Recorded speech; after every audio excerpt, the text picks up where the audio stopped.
We are here at Fiction Brewing Company. We're a craft beer nerd and a book nerd worm come together in a beautiful love story of books and beers to create endless creativity of names, inspiration, and beers. You know, because we're here about the beers. So let's go in and check it out. Let's go! Hey y'all, welcome to season 3. We are kicking off with Fiction Beer Co. down in Park Hill, Denver, Colorado. Super excited to talk to Ryan. We're about to go inside and meet him. I'm having a delicious West Coast IPA inspired by Lord of the Rings, sneaky little hopsies, and it is delicious. Let's go meet Ryan.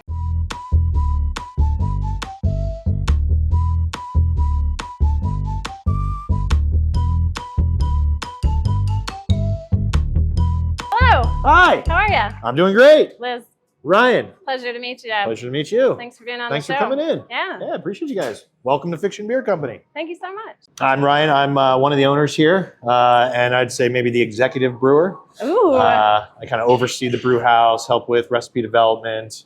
I also handle some of the finance things on the back end.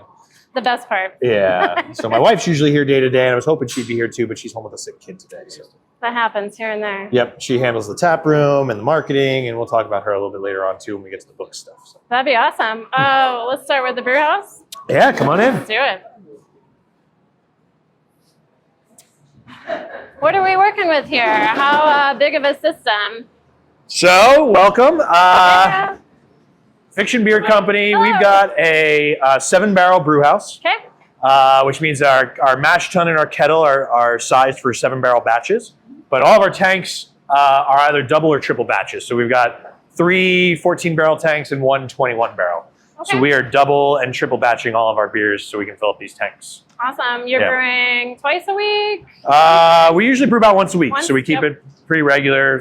Next week, we're brewing twice. So it just kind of depends on the schedule and what we have going on and Awesome. what needs to be done. But we try to keep it pretty simple because we also do in-house canning Yeah. and packaging for both of our locations. Okay. So everything comes out of this facility for both breweries. Okay. Well, not everything, but most of it. So we're doing everything here. So we're usually packaging one day, cleaning one day, brewing one day, and then everything else has to happen Right. on the other 2 days. Right. So you're doing all the brewing up here? You're not doing any down? We are doing just Okay. a little bit of brewing Yeah. down there, but it's we're trying to start a series now where we're doing a special brew every month down in Parker. Okay. That's We just brewed the first one last Friday. nice. Congrats. So New England IPA down there. We've done 2 beers, but it took about 6-8 months to really get the brew system set up down there. Yeah. Figure it out. It had some problems. We took it over from there was a brewery there before. We took over the space, Sure. and so Sure. had to get the system in line, get it working, find out all of its quirks, and Yeah. brewing 2 or 3 batches of beer, but that's Right. fine. You know, we're trying I to mean, it figure could be out. worse. It could be worse. We could have no good beer coming out of that facility. Right. But yeah, these guys, Nick and Nathan here, are head and assistant Hey, Nathan. brewers. We're down there on Friday, getting a New England IPA brewed and transferring over a collab we did with a local bakery down that way a couple Ooh. weeks earlier. So Okay. yeah, Very so we got some cool stuff that'll be coming out of there. What are you brewing right now, or anything?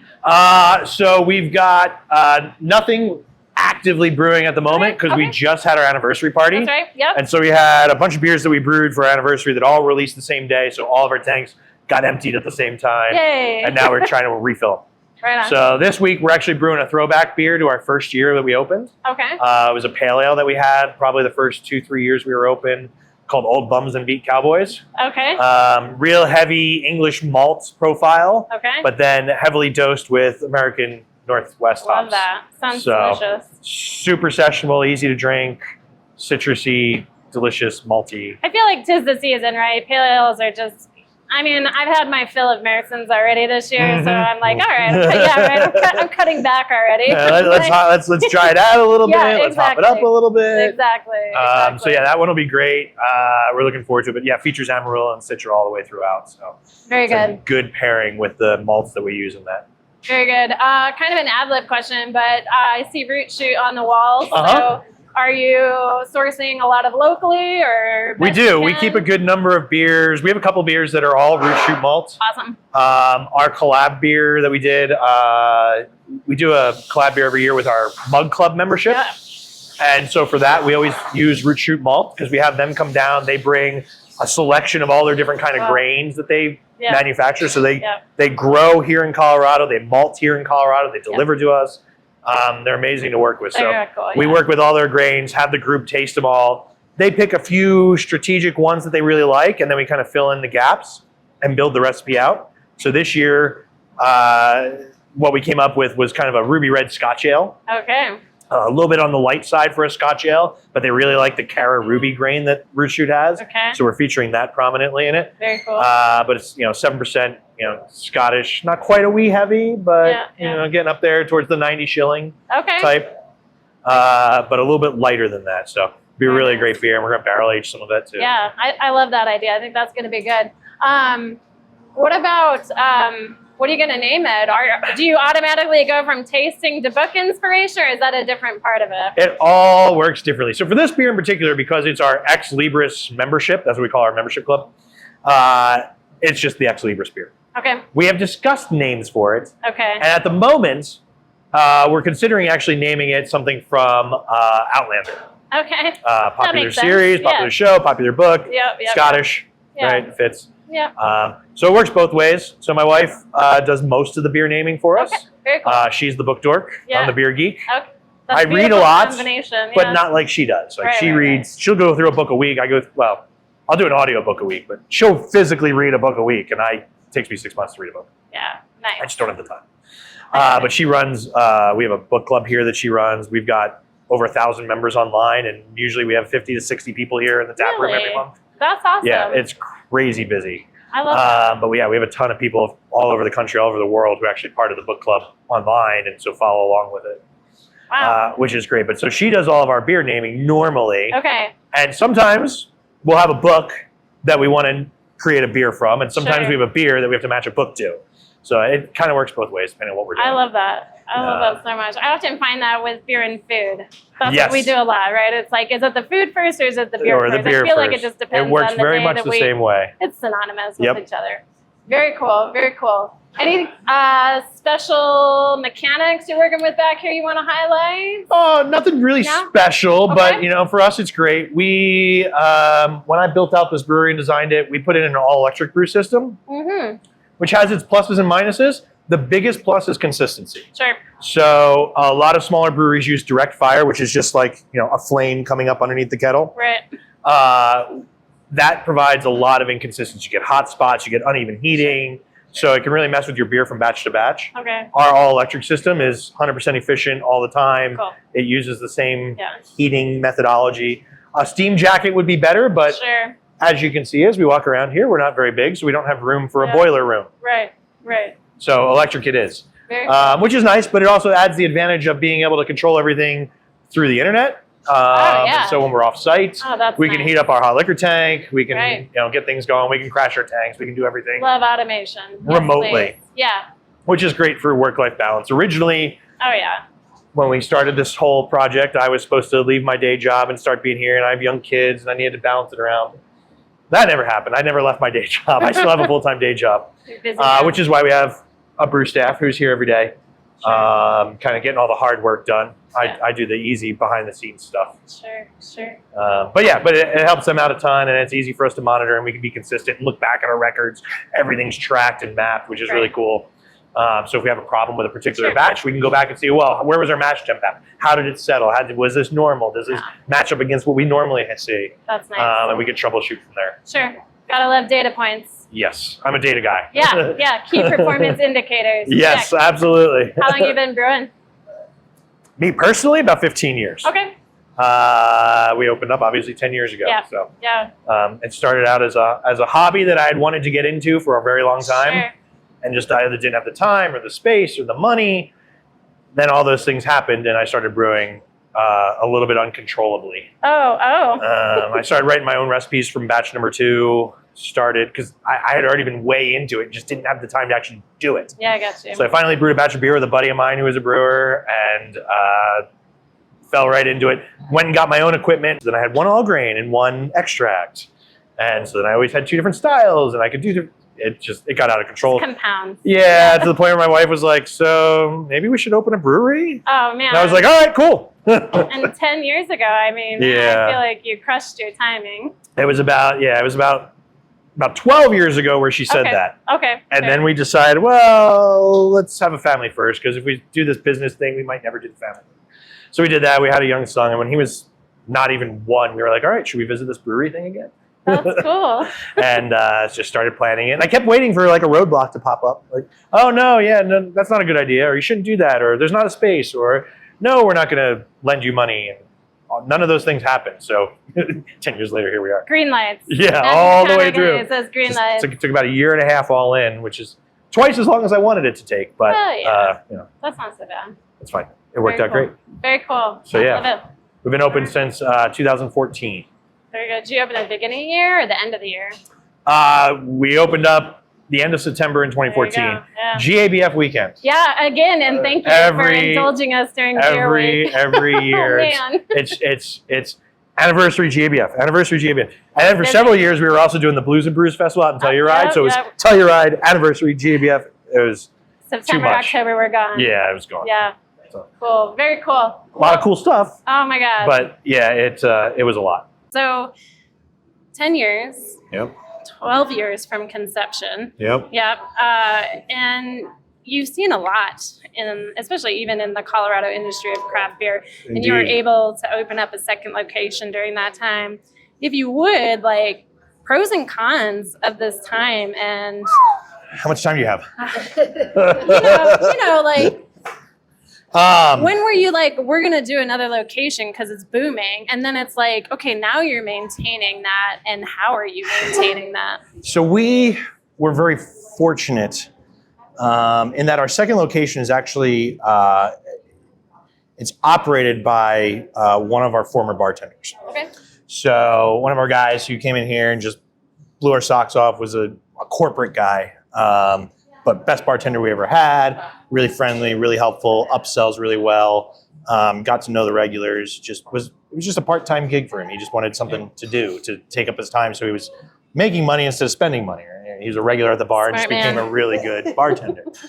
And he wanted to get out of the corporate world and approached us about opening the second location and was like, we'll operate it, we'll run it, you guys supply the beer. So we actually set it up so he owns and operates that location.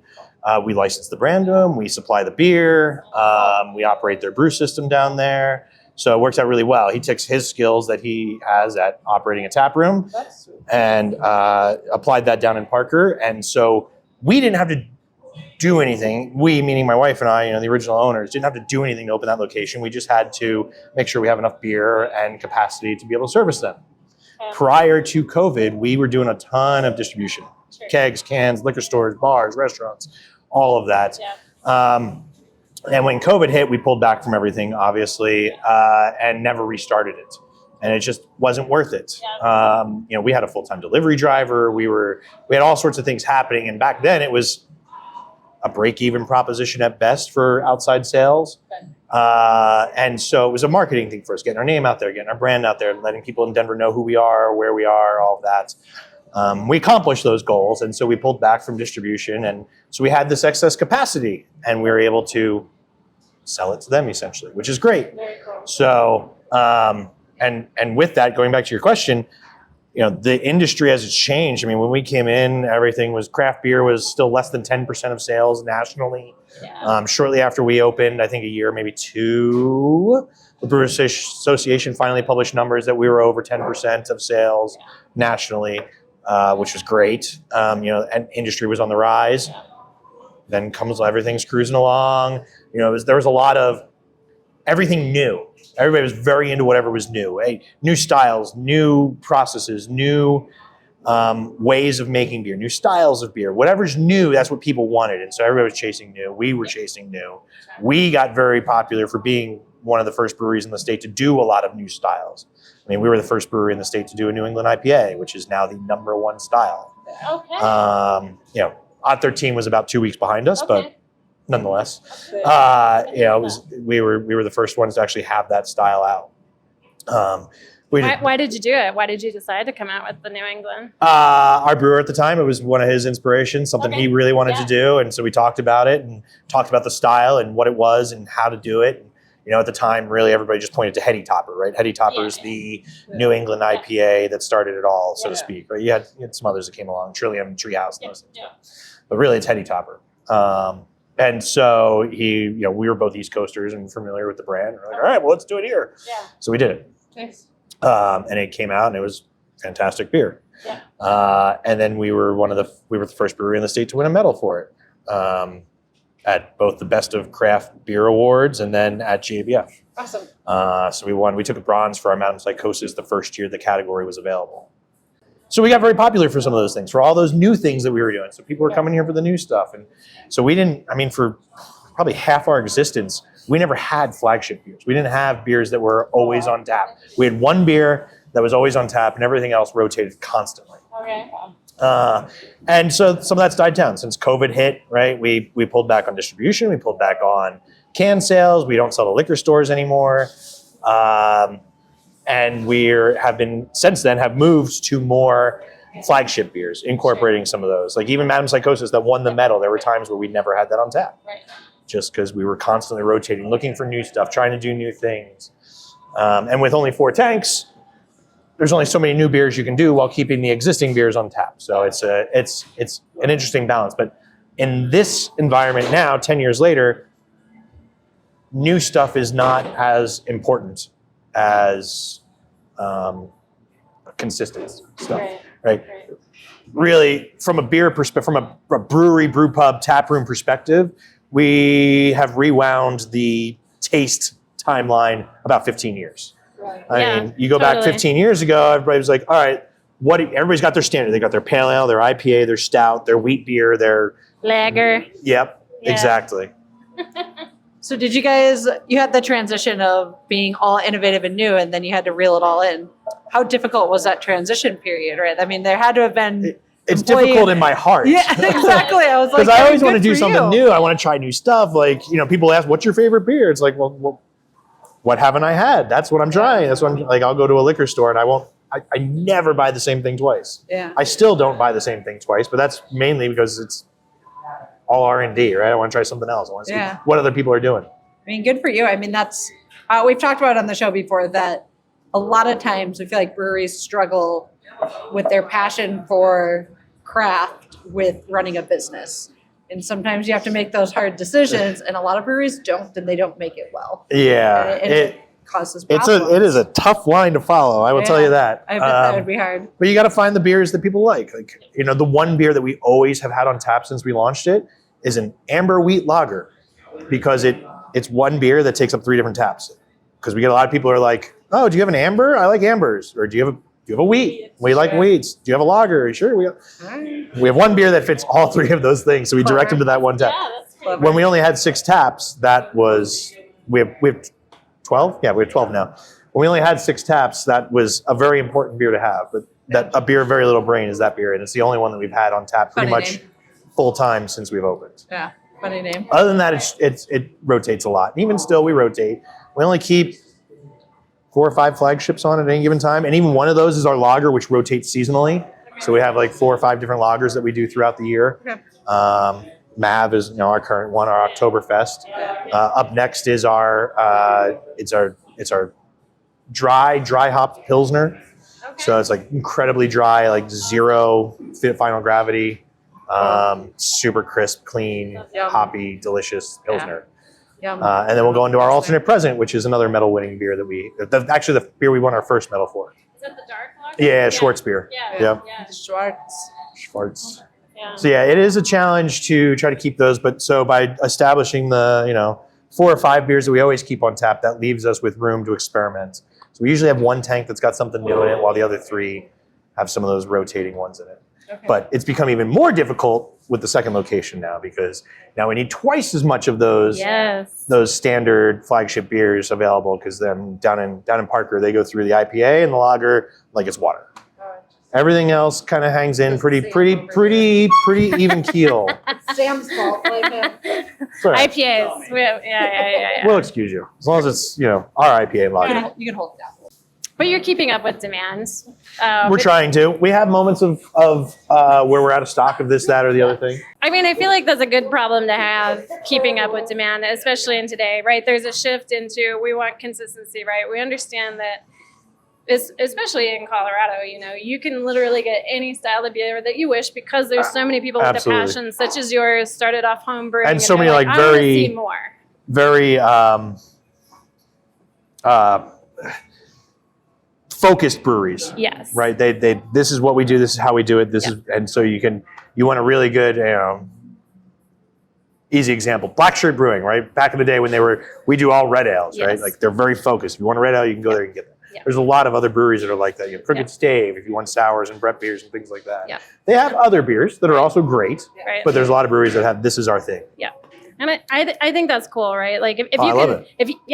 pick an iBabe, right? And they can do something really, really well. But I do like the fact that experimentation and just R&D is still a thing out there. But I respect the fact that consistency is kind of, even though it's like 15 years ago, to your point, it's still important. I feel like it's kind of like a love-hate relationship. I don't necessarily hate it, but I mean, back in the day when I'd go to a brewery that I hadn't been to before, first thing I would order is the pale ale, just because that's how you judge it, right? And then you look at the menu and find out what else. Oh, that looks good. I'll try that. That's my next beer. But or I'm going to get a bunch of samplers, and so I'll get the pale ale while I wait for the samples to be filled because I don't want to wait. And it's gotten a lot more back to that. It's not so. Let's go find the newest, the different, the this, that, which they're still out there. They're still great. We still do new stuff. We still do experimental stuff. We still do our donut beer every year around Christmas time. Excellent. You know, there's a lot of fun still to be had, but it's just it's getting reined in a little bit. And it's got to be easier with the two locations. Oh yes. Like you kind of have to have that reeled in a little bit. Yes. Otherwise, trying to brew that for two locations would be. Yeah, I mean, we couldn't keep 12 standard beers on tap all the time. At two locations. It just wouldn't, there's not enough capacity in our brew system to do that. So that's the challenge. By having a few of these one-off beers or beers that only fit a certain niche or only certain drinkers are going to like them, it gives us a breadth of variety while also not going through it all super fast. So we have some beers that will, are some of our sours that we do, they'll be on tap for 6 months, which is fine because they age great, but our IPAs need to be off those taps in 8 to 10 weeks, you know? We want them gone before they hit their 90-day shelf life. So we've tried to keep things balanced that way. I think it's a good point to transition into the fiction and the literature behind it. It's a bummer that your wife couldn't be here, but sick kids are sick kids, right? How many kids do you have? 2. I got a 12-year-old and a 9-year-old, boy and a girl. Handful. Oh yeah. The daily schedules are challenging. Actually, it's great that he's sick today because there's no football practice tonight. We're not driving around all day. I mean, it's a lot. And we, during COVID, moved down south to the burbs. We used to live about 5 blocks from here, which is why we opened here. There was no brewery over here. And we got tired of driving to the other side of town with little kids to go to other breweries and get there, like not even get through a beer, and then it's like nap time, we gotta go. So we opened up here, so there was something on this side of town. Now there's 5 breweries within a couple mile radius of here. From a tourist perspective, it's great for tourism, right? 100%. Bebop from here to here to here. Absolutely. I love that. And we get a lot of people stopping off on their way to or from Denver from the airport. It's an easy pull off from I-70. They can come down here, stop, and then they get going. I started writing our business plan. My background is in restaurants and finance and accounting and that sort of thing. So I set out to write a business plan first and figure out how are we going to do this. Wrote the business plan, didn't have a name, anything attached to it. It was just numbers and ideas, and here's how we want to do it, and here's what we want to do, and where we want to do it. Here's the marketing, here's the population. Got all that sorted out, and we're like, all right, we're going to do this. And so the first round of business plans that went out had, like my home brewery name on it. You know, what we called, I this one beer that was really great beer that I loved it, and like, that's going to be the name of my home brewery.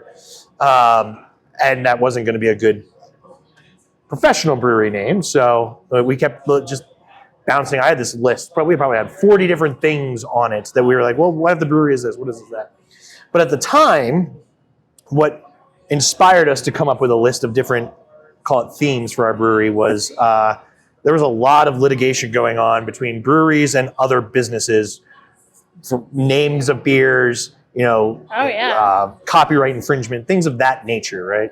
So we were looking for something that would provide us with naming of our beers where we wouldn't get into so much infringement trouble, right?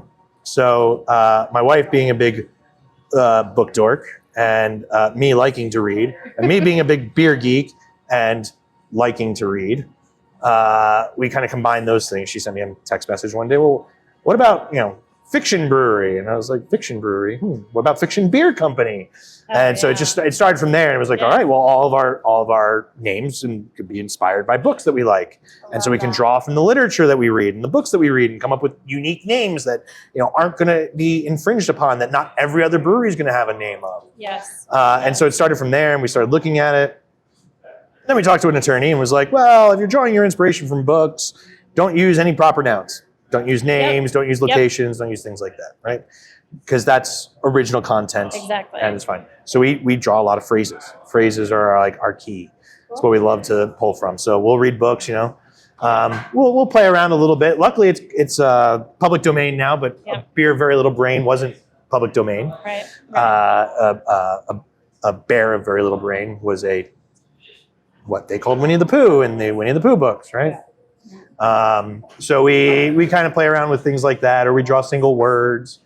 But yeah, it gave us all the inspiration for our books and our beer combination. So my wife reads the books, comes up with the names, and usually she'll write down like a list of like 5 or 6 different names, and we'll debate them, we'll talk about it. Scratch that one, scratch this one. That one's good, but maybe this one's better. Then it's, well, how does this tie to the beer? Right, Or how does the beer tie to this name? Yeah. Depending on which way we went with it. Yeah. And so then she'll write the first paragraph. All of our cans have descriptions of our beers, and the first paragraph is always a tie back to the book, and then the second paragraph is always the beer description, brewer's notes, malt, hops, that sort of thing. Sure. So she'll write the first paragraph, I'll write the second paragraph, and books and beer. We're done. So I mean, we've only gotten one cease and desist, I think, and it was because we used a proper name, and we shouldn't have. It wasn't really a proper name, but it was like a character, it was a character's like sub name. It was from like a graphic novel. Okay. And so yeah, it was Half Wolf. So we got a cease and desist on that one. I mean, if you're not getting a cease and desist, you're doing something wrong. Yeah. Yeah, exactly. I love that so much. Do you ever, is it more fun, or is it ever like challenging to kind of come up with beer style and name and beer style? Like Yes. Yes. Do you have it is always fun, and it is always challenging. Do you have a favorite one in mind that was most challenging and or most fun? Oh gosh. The most fun is probably our donut beer, which we originally called 42. The secret to life. Yeah. The universe and everything. Exactly. Yeah. It's Donut Panic, right? Yeah. It is. So we called it 42. Released it the first year. It was great. I was at a beer festival, and somebody came up to me and she was like, "Oh, a donut beer based off of Hitchhiker's. You should have called it Donut Panic." And I was like, "You are right. You're right. Let me scratch that off. Can I take that? Yes. Okay, good." So the next year it was called Donut Panic, and so 42 became Donut Panic, and that's one of the most fun ones to write. We actually had the first year we released it when it was 42. We had one of Douglas Adams' relatives who was in here drinking it and left us a Don't Panic towel from the show. Yeah, it was really cool. We've had a lot of really cool interactions with the authors, and that's probably the funnest part. Is when we just do our thing, and then an author gets wind of it and reposts it or makes a comment on it or things like that. Like we've had we've done a couple author collabs, which are really fun. Hell yeah. We did one in the very early years with Kevin Hearn, who was living here at the time, but now he's in Canada. We've had shout outs from like Neil Gaiman and John Scalzi and some really cool authors. So those parts are really fun. And then as I said before, my wife ties that into the book club too. So, and we always post all that. And so we get a lot of callbacks from authors about that kind of thing too. Sure. So it's really cool. You said there's over 1,000 in the book club? Yeah. So we have a Fiction Beer Book Club group on Facebook. Okay. There's over 1,000 people on there. Wow. And then we have usually 40, like this whole tap room is usually full with book club people. Well, So that's she'll have to I come wish I in. lived closer. She writes all the questions usually for the book club, so Sure. it's all original. You know, sometimes if it's a book that has a book club, sometimes books will have like a book club questionnaire in the back or online or something. Yeah, so sometimes she'll use some of that, but usually she's writing it all on her own because she'll choose the books. She puts out 3 books every month and says, "Hey, everybody vote on which one's your favorite," and so everybody votes, and whichever one wins, that's what they do the book on that month. Sure. But it Easy runs through peasy. different themes. But yeah, we usually have 40, 50 people in here for book club every month. Wow. Yeah, it's great. That's so cool. I feel like you got to talk about this bar a little bit. Are these are actual books made out of a bar? Made Yeah, out if you of check on the actual side, you can books. see that. I mean, they're full. They're not cut down or anything. I feel like it's low hanging fruit. Let's make a bar out of books. But how easy was that to accomplish? Like, where did you get all the books? You just like go to a thrift store and just like clear off the shelves? Pretty much, yeah. So great. when we were building out this location, we worked with a woodworker who actually did our tables and our bar and the bar over there, and they put the quotes in the tables and stuff for us that we gave them. But we said, hey, we got this idea for a bar. And we had 2 different ideas, and so they mocked up both of them for us. One was what you see here. The other one was a regular bar, but the top of it was all book pages, and they were inlaid and clear, so you could read the book pages. Oh yeah. And that just didn't look as good because once you coated it with the polyurethane, the pages got all wrinkly and Yeah. didn't look great. So we went with this. But yeah, we bought books basically by the pound from like Goodwill and that sort of thing. We had some donated to us. But the folks, our woodworkers who actually did everything, had a guy who broke his leg skiing or something. I forget how, but he broke That's his leg. pretty Coloradan. Yeah. And they basically had him, he told me, for a week sitting here and separating the books by length, width, and height so that they could be built into the shelf like bricks. I feel like that's a good Kevin project. Yeah, because if you didn't do that, they get all kind of squirrely and cockeyed. And we have seen, since we had this epiphany original idea, other bars or breweries that have a book bar like that. None of them look as good, I will tell you, and I will give full credit for that to Black Hound Design, who did our bar. But they like Modern Times Brewery, right? Pretty well-known brewery. Their original tap room, which I think just recently closed, which sucks. They have a book bar, but it's all like they're crooked and stacked on each other, and it just doesn't look as great, right? So everything's in there like a brick, and it's solid. Yeah, it's, on the bar that we shoot the podcast on, my husband and I did, we made the whole front mountain facade out of pallet wood. Oh yeah, And the same kind of thing is they're not all the same length and width, Yeah. so you had to like go figure out. And match them up, and I was like, we'll just paint the plywood black and fill it. It's fine if It'll there's be fine, gaps. just Yeah, fill I it. was like, I don't have patience for that. And we did a couple more projects with pallet wood, and then when last couple ones we've done, he's like, I don't want to use pallet wood. it's like, not worth it to us anymore. But that's exactly, like, I wouldn't have even thought of it. Like, I did toward the end, but I feel like I would have just done it and then like only figured out what to do for the top and been miserable on just the top 4 books. Yeah. How many books? I've never counted them. Somebody used to love to point out to us there's like a Bill O'Reilly book or something in there.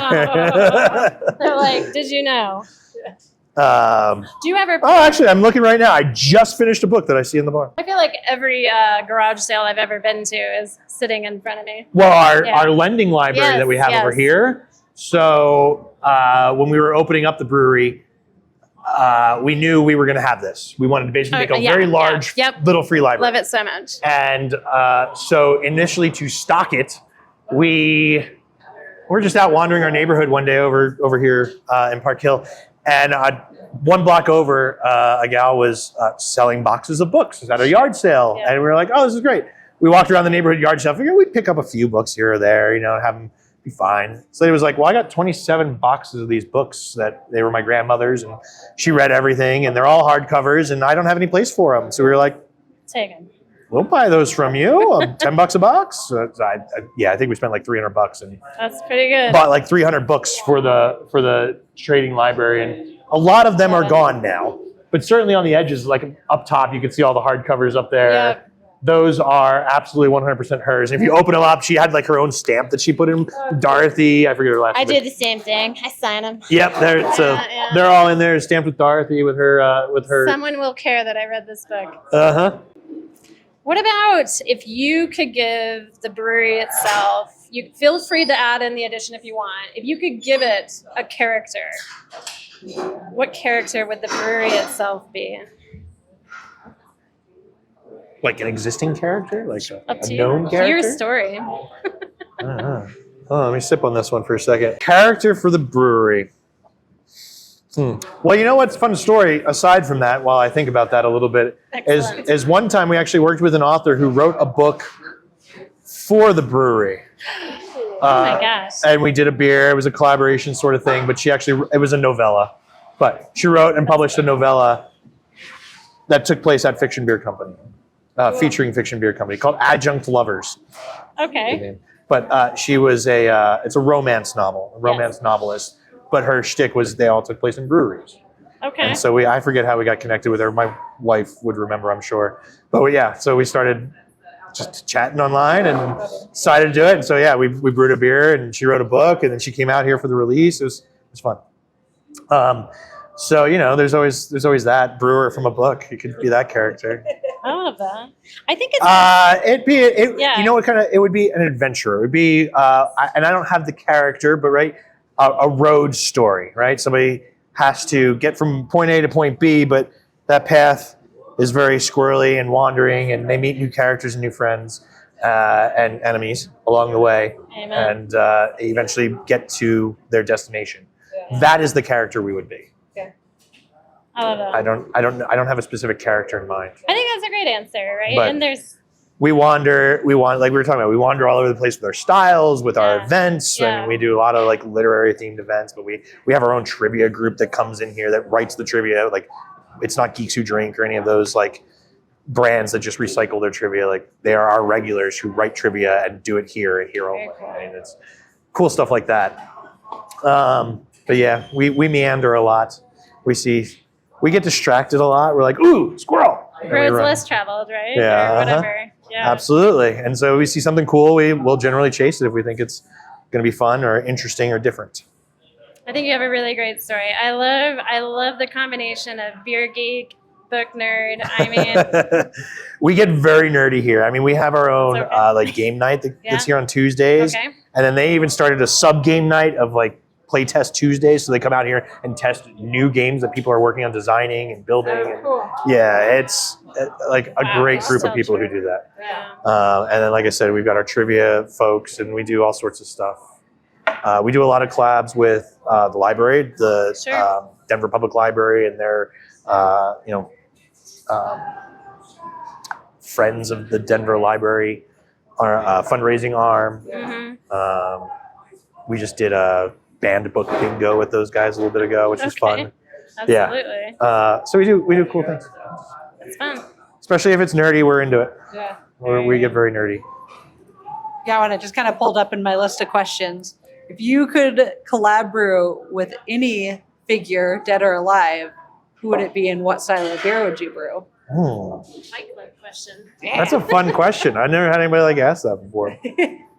My beer life has changed a lot over the last 20 years, and especially over the last 10 since opening the brewery. And 20 years ago would have been a different answer than 10 years ago, which would have been a different answer from now.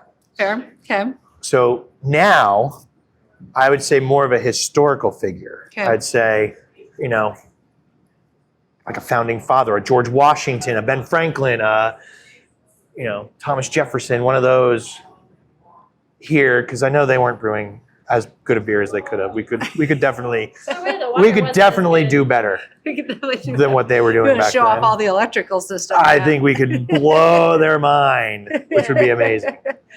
That's a good answer for now. In the past, it definitely would have been 10 years ago when we were first opening.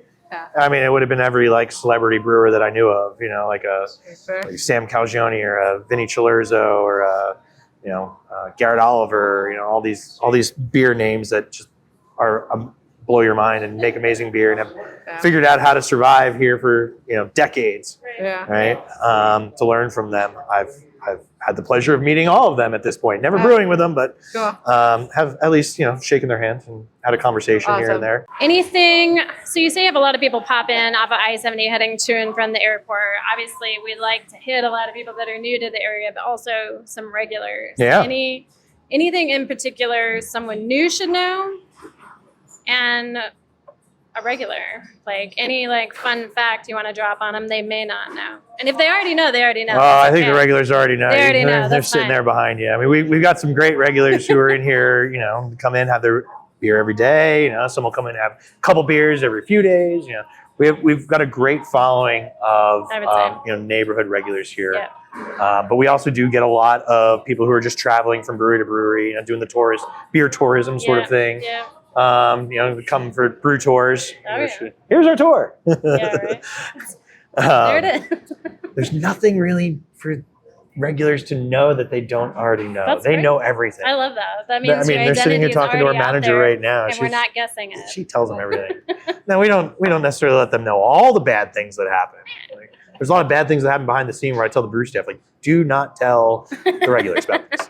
Do not tell the bartenders about this, because they will just tell everybody, and Yeah. that's just Well, that's their job. not something we need to do. Literally, that's the job of the bartender. You just talk.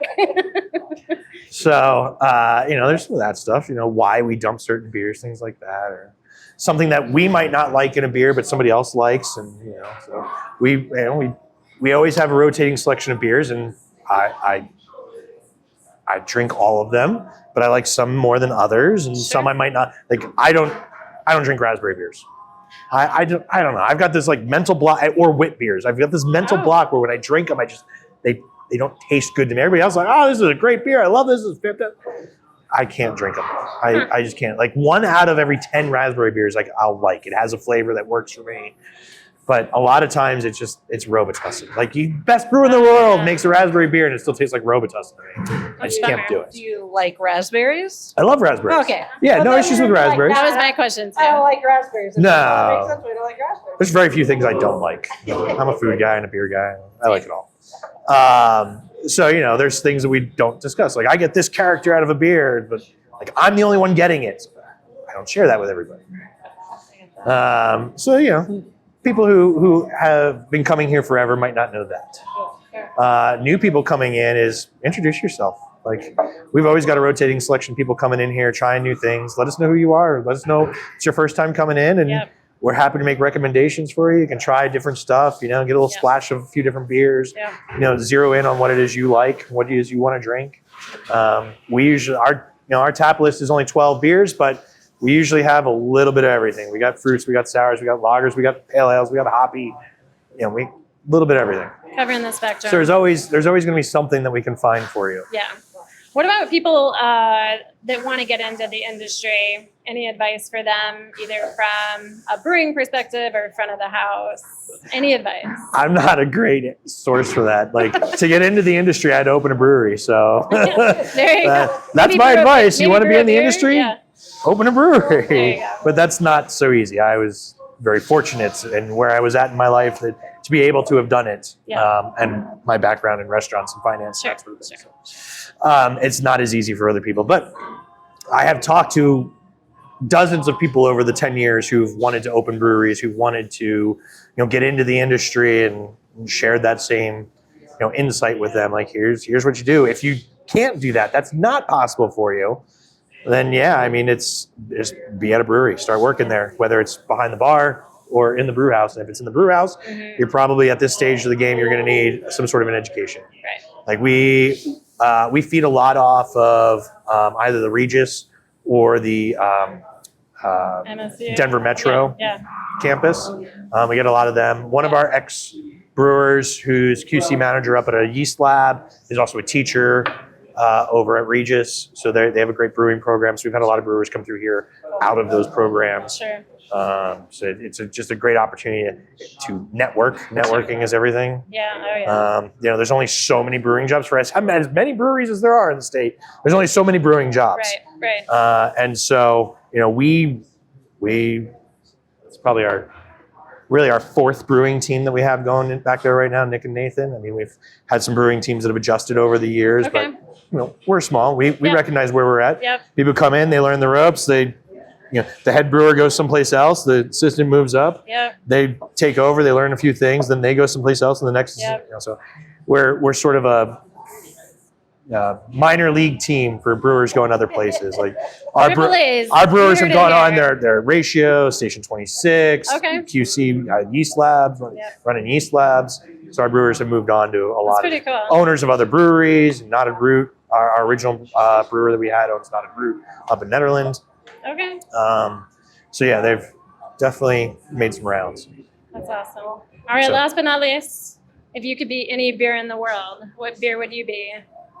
Why? That's another like historical I know, question. Like I 10 know. years ago is a different I know, answer we than like now. psychology. At least one of us Oh does. man. Well, in this day and age, the beer that I need to be is just a very simple lager, malty, rich, not overly sweet, a little bit on the drier side, very carbonated, Yes. easy drinking, Yes. consumer friendly. My tastes have moved a lot with the industry. I mean, 10 years ago, everybody was drinking real big, heavy sour beers and 15% stouts. Yeah. And now everybody wants crispy boys that are low ABV, light. You can drink a ton of them and you're still going to be all right. Yeah. My tastes don't differ a whole lot from that. So I don't drink as many sour. I've got a cellar full of sour beers in my basement that are just aging gracefully at the moment. Oh yeah. Gonna go. I know. Gonna And go they agree used to with be my some go-to. I used to crave them so bad. And I just don't anymore. And I don't know why. I mean, I was cellar member number 9 at Crooked Stave. I mean, Wow. yeah. So that's most of what's in my cellar is Crooked Stave. The food pairing is what gets me with sours. Yes. Sours are just so They, good especially with food. like a rich, like fatty food. Like, yeah. They're so good with food. I just like. I'm not. I struggle. There's not a whole lot of like IPAs I like with food. It just doesn't work for me that well. It's just I'm too sensitive to the Too bitterness. contrasting. Yeah. Takes away from the food. Yeah. And just like overpowers it. So I am like sours all day as long as I have food. But Yeah.